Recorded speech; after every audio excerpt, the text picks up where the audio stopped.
আমন্ত্রণ চ্যানেল 24 এর সকাল 10টার খবরে শুনছিলেন একেএস সংবাদ শিরোনাম।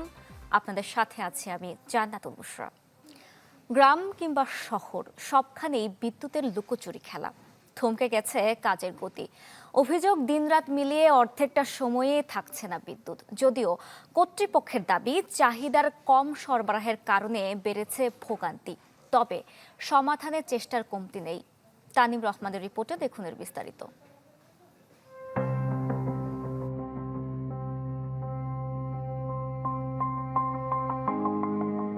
ফ্যান থেমেছে, নিভেছে লাইট, এই আসছে আবার যাচ্ছে, কখনো ঘন্টা, কখনো কয়েক ঘন্টা। গ্রাম থেকে শহর বিদ্যুতের এই লুকোচুরি খেলা এখন নিত্যদিনের। খুলনার অষ্টম শ্রেণীর শিক্ষার্থী সারিকা জামান ভ্যাপসা গরমে বিদ্যুৎহীন অন্ধকারে লেখাপড়ায় 10 টাকার মোমবাতি ভরসা। স্কুলে গেলেও কারেন্ট থাকছে না, তারপর সন্ধ্যায় যখন পড়তে বসি তখনও কারেন্ট থাকছে না, এক হাত দিয়ে বাতাস করা লাগছে।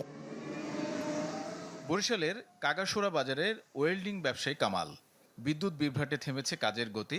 3 দিনের কাজ শেষ হয় না 10 দিনেও। পার্টির অর্ডার লই আমি কাজটা দেবো 2 দিনে, দিতে পারতেছি না 10 দিনে। ওই ক্ষেত্রে আমার তাদের সাথে মন মনোনীত হয়, কাজের বিঘাত করে আর একটা নতুন করে অর্ডার লবো, সেটা লইতে পারতেছি না।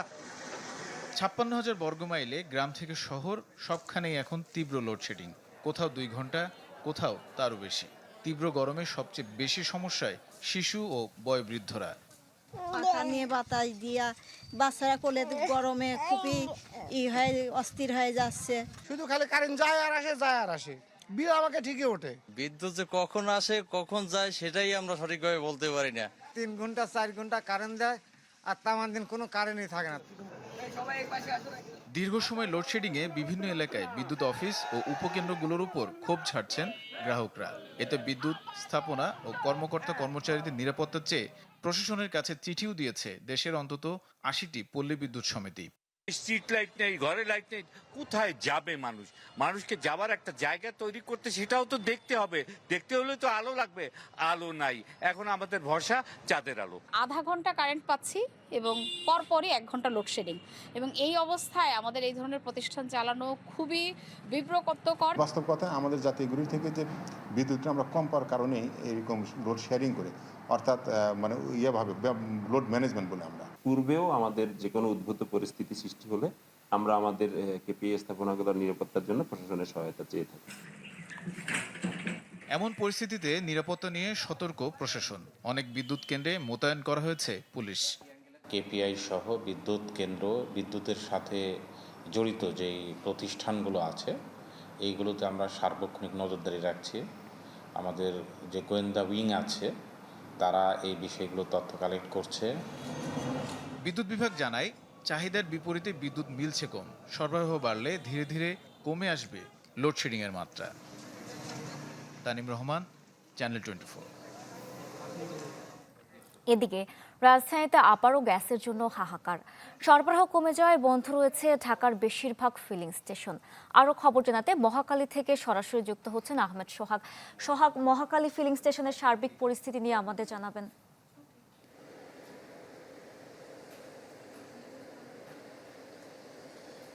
বুশরা, মহাখালীতে আসার আগে আমরা আশেপাশে আরও বেশ কয়েকটি ফিলিং স্টেশনে গিয়েছিলাম। সেখানকার স্টেশনগুলোতেও চিত্র যা দেখেছি এখানে ঠিক একই রকম। আজ সাপ্তাহিক ছুটির দিন, সাধারণত ছুটির দিনে যানবাহনের চাপ কম থাকে। তাও আমরা যে মহাখালীর যে স্টেশনটিতে বর্তমানে আছি, এই স্টেশনের চারপাশে একটি বিশাল দীর্ঘ সারি হয়ে গিয়েছে, যার পরিমাণ যদি আমরা হিসাব করি কম করে 1 কিলোমিটারের কম হবে না আজকের দিনে যে সারি আছে। তাহলে অন্যান্য যে সকল ব্যস্ততম দিনগুলো রয়েছে সপ্তাহের, সেই দিনগুলোতে আসলে এই চাপটা কী পরিমাণ থাকে সেটা এখান থেকে অবশ্যই আন্দাজ করা যায়। মূলত গত প্রায় 3 সপ্তাহ হতে চলল, গত 21শে জুলাই থেকে শুরু করে এখনও পর্যন্ত প্রায় 1 মাস হয়ে যাচ্ছে দেশের এই যে সংকটকালীন সময় চলছে গ্যাসে। দেশের প্রতিদিন গ্যাসের যে চাহিদা প্রায় 380 কোটি ঘনফুট, সে তুলনায় অন্যান্য একটি সময় প্রায় 270 কোটি ঘনফুট গ্যাস দিয়ে এই চাহিদা সামাল দেওয়া হতো, কিন্তু তার প্রেক্ষিতে বর্তমান সময়ে সেটা 150 কোটি ঘনফুটের বেশি আর কিছুতেই উঠছে না। সুতরাং বলা যায় চাহিদা যা আছে তার তুলনায় 1/3 গ্যাস পেয়ে থাকেন এই স্টেশন মালিকগুলো এবং দেশের বিভিন্ন যারা সরবরাহকারী রয়েছেন তারা। সুতরাং এমত অবস্থায় আসলে এই গ্যাস সংকট যতক্ষণ পর্যন্ত সরবরাহ ঠিক না হচ্ছেন ততক্ষণ পর্যন্ত আসলে গ্যাস সংকট কাটছে না, এটাই ধারণা করা হচ্ছে। তবে যে সকল সিএনজি চালক এবং গাড়ি চালকরা রয়েছেন যারা বিশেষ করে এই ফিলিং স্টেশনগুলো থেকে গ্যাস নিয়ে গাড়ি চালান, তারা একটা ভালোই সংকটের মধ্যে এসেছেন আমাদের সাথে তারা যে অভিযোগ করেছেন। বুশরা সোহাগ, আপনাকে ধন্যবাদ। দর্শক, গ্যাস সংকটের খবর জানাচ্ছিলেন আমাদের সহকর্মী। বসতবাড়ি ও শিল্পে গ্যাসের যোগান কমিয়ে বিদ্যুৎ কেন্দ্রে বাড়িয়ে সরকার লাগাম টানতে চেষ্টা করছে লোডশেডিংয়ের, কিন্তু জ্বালানি বিশেষজ্ঞরা বলছেন জোড়া তালি দিয়ে পরিস্থিতি নিয়ন্ত্রণের চেষ্টা করে লাভ নেই। আমদানি কমিয়ে টেকসই ব্যবস্থাপন না করলে সরকারের বিদ্যুৎ জ্বালানি নীতি আওয়ামী সরকারের মতো খাদের কিনারে নিয়ে ঠেকাবে। মেহেদি মিরাজের ছবিতে শামীমা সুলতানার রিপোর্ট।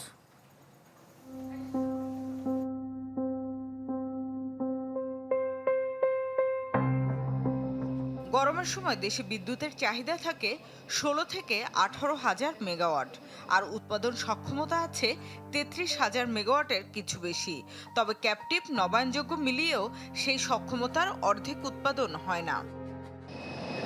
গত এক সপ্তাহের উৎপাদন ও বিভ্রাটের খতিয়ান বিশ্লেষণ করলে দেখা যায় সব ধরনের উৎস কাজে লাগিয়েও উৎপাদন নামে 11,000 পর্যন্ত। চাহিদা সরবরাহের ঘাটতি সামাল দিতে লোডশেড কখনো কখনো 3,500 মেগাওয়াটও ছাড়িয়ে যায়। তবে 13 আগস্ট দুপুরের পর তা কমে 200-300 মেগাওয়াটে নামে।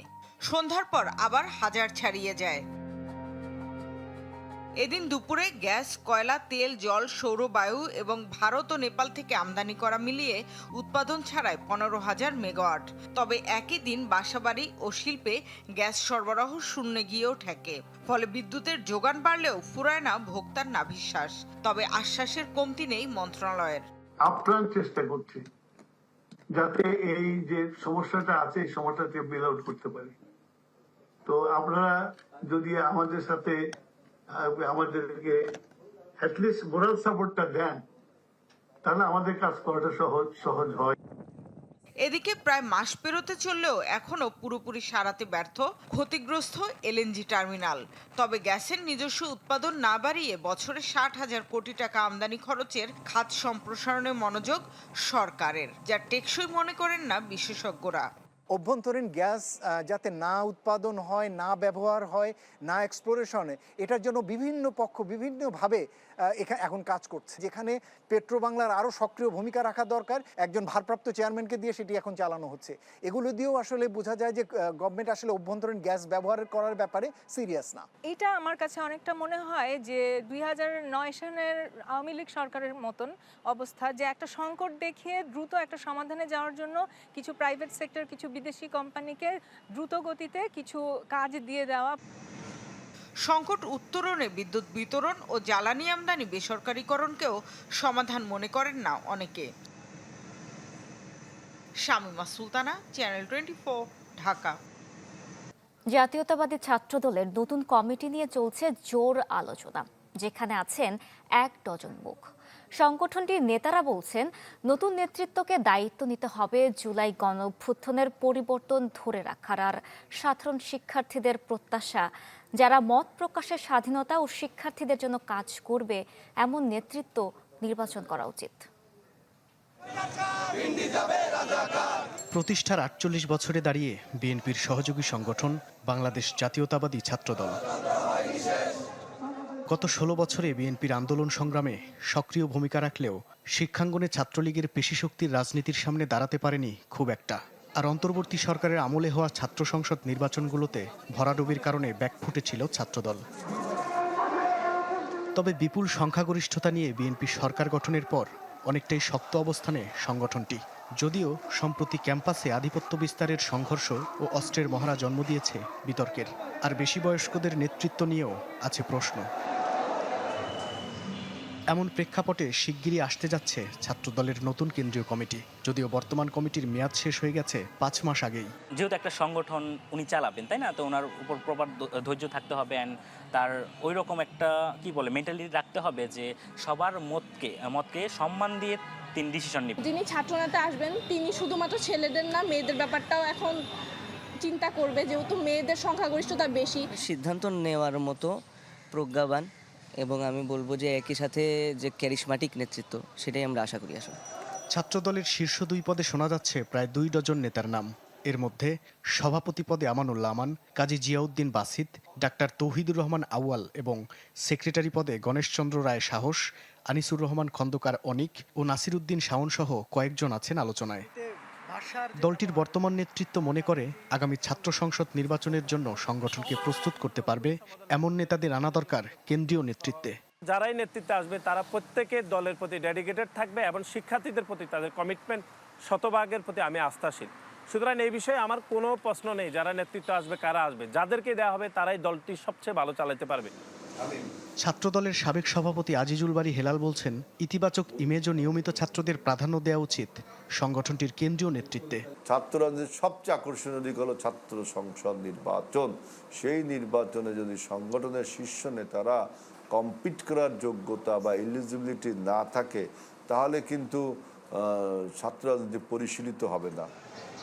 ছাত্রদলের কয়েকটি সূত্র বলছে, চলতি মাসের মাঝামাঝি সময়ে ঘোষণা হতে পারে নতুন কমিটি। 90-এর স্বৈরাচার বিরোধী আন্দোলন থেকে শুরু করে 24-এর গণঅভ্যুত্থানে গুরুত্বপূর্ণ ভূমিকা পালন করেছে ছাত্রদল। তবে ছাত্র সংগঠনটিকে নিয়ে বিতর্ক যে নেই এমনটি কিন্তু নয়। নানান সময়ে ক্যাম্পাসে আধিপত্য বিস্তারকে কেন্দ্র করে সংঘাতে জড়িয়েছে সংগঠনটি। তাই ছাত্রদলের যে নতুন নেতৃত্ব, তাদের প্রতি সাধারণ শিক্ষার্থীদের চাওয়া রয়েছে। তারা বলছেন যে ছাত্রদলের নতুন নেতৃত্বকে ক্যাম্পাসে বাক স্বাধীনতা নিশ্চিতে কাজ করা জরুরি। মাহবুবুর রহমান, চ্যানেল 24, ঢাকা। ছুটির দিনে বাজার দরের খবর জানাবো। রাজধানীর মিরপুর 6 নং কাঁচা বাজার থেকে সরাসরি যুক্ত হচ্ছেন আমাদের সহকর্মী সাজ্জাদুল হক। সাজ্জাদ, নিত্যপণ্যের দরদাম কেমন দেখছেন বাজারে?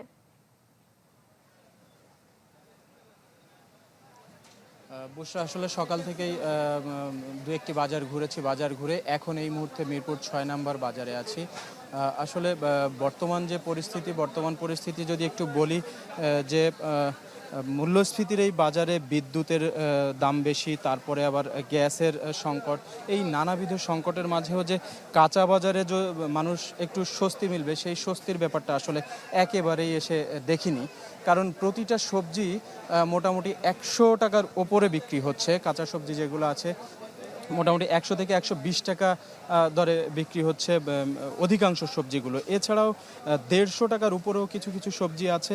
আর মাত্র 3টি সবজি শুধুমাত্র 50 টাকার নিচে, সেটা পেঁপে 30 থেকে 40 টাকা বিক্রি হচ্ছে। আলুর দাম 25 থেকে 30 টাকা বিক্রি হচ্ছে। এছাড়া মোটামুটি 2টি পণ্য বাদে বাকি যত পণ্য রয়েছে বাজারে, আমরা মোটামুটি প্রায় 30-40 প্রকারের সবজি আমরা বাজারে বিভিন্ন সময় দেখে থাকি। তো এর ভেতরে ম্যাক্সিমাম সবজিগুলোই মোটামুটি 100, 110 টাকা, 120 টাকা, 130 টাকা, কোনো ক্ষেত্রে 160 টাকা। আবার টমেটোর কথা যদি বলি, এবং টমেটো মোটামুটি 140 থেকে 220 টাকা পর্যন্ত বিক্রি হচ্ছে। অন্যদিকে যেটা সব থেকে বেশি প্রয়োজন সেটা হচ্ছে কাঁচামরিচটা হচ্ছে আপনার 160 টাকা, যেটা আমরা আমদানি করে থাকি, সেই আমদানি কাঁচামরিচটা 160 টাকা মতো বিক্রি হচ্ছে। সব মিলে আসলে যদি আমরা বলি যে একটা স্বস্তির ব্যাপার, যেটা এই স্বস্তির ব্যাপারটা আসলে কাঁচা বাজারে আমরা দেখছি না। আসলে রান্নাঘরের খরচটা অনেক বেড়ে যাচ্ছে দিন দিন। এই ছিল সর্বশেষ আমার কাছে। বুশরা। সাজ্জাদ, আপনাকে ধন্যবাদ। দর্শক, রাজধানীর বাজার দরের খবর জানছিলাম আমাদের সহকর্মীর কাছ থেকে। কুষ্টিয়ায় কোর্ট স্টেশন ভবনের সামনে 2টি বোমা সদৃশ ব্যাগ উদ্ধার করেছে পুলিশ। গতকাল রাত 12:30টায় নকশিকাঁথা কাউন্টারের পাশে 2টি ব্যাগ দেখতে পায় স্থানীয়রা। এতে আতঙ্ক ছড়িয়ে পড়ে পুরো এলাকায়। খবর পেয়ে রেলওয়ে থানা পুলিশ এসে ব্যাগ 2টি পানি ভর্তি বালতিতে ডুবিয়ে রাখে। প্রায় 2.5 ঘন্টা পর পোড়াদহ রেলওয়ে থানার অফিসার ইনচার্জ ঘটনাস্থলে আসেন। পরে স্থানীয়দের সামনে ব্যাগ 2টি খুলে দেখেন কয়েকটি ইটের টুকরো রাখা।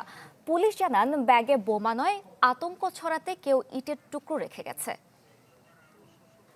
ময়মনসিংহের ত্রিশালে ইজারাদারের কর্মীকে মারধরের ঘটনায় উপজেলা নির্বাহী কর্মকর্তা আরাফাত সিদ্দিকীকে জনপ্রশাসন মন্ত্রণালয়ে বদলি করা হয়েছে। গতকাল বিকেলে এই প্রজ্ঞাপন জারি করা হয়। গেল বুধবার ত্রিশাল উপজেলার কুলুরবাড়ি এলাকার মোবাইল কোর্ট পরিচালনা করছিলেন জাতীয় উপজেলা নির্বাহী কর্মকর্তা আরাফাত সিদ্দিকী। সে সময় বালু বিক্রির পয়েন্টে ইজারাদারের কাগজপত্র দেখতে চান তিনি। এ সময় অভিযানে আসা ব্যক্তিদের পরিচয় জানতে চান ইজারাদারের কর্মী সারওয়ার জাহান বাচ্চু। পরে ক্ষিপ্ত হয়ে তাকে মারধর করেন ইউএনও। এই ভিডিও সামাজিক যোগাযোগ মাধ্যমে ছড়িয়ে পড়লে দেশ জুড়ে শুরু হয় আলোচনা সমালোচনা।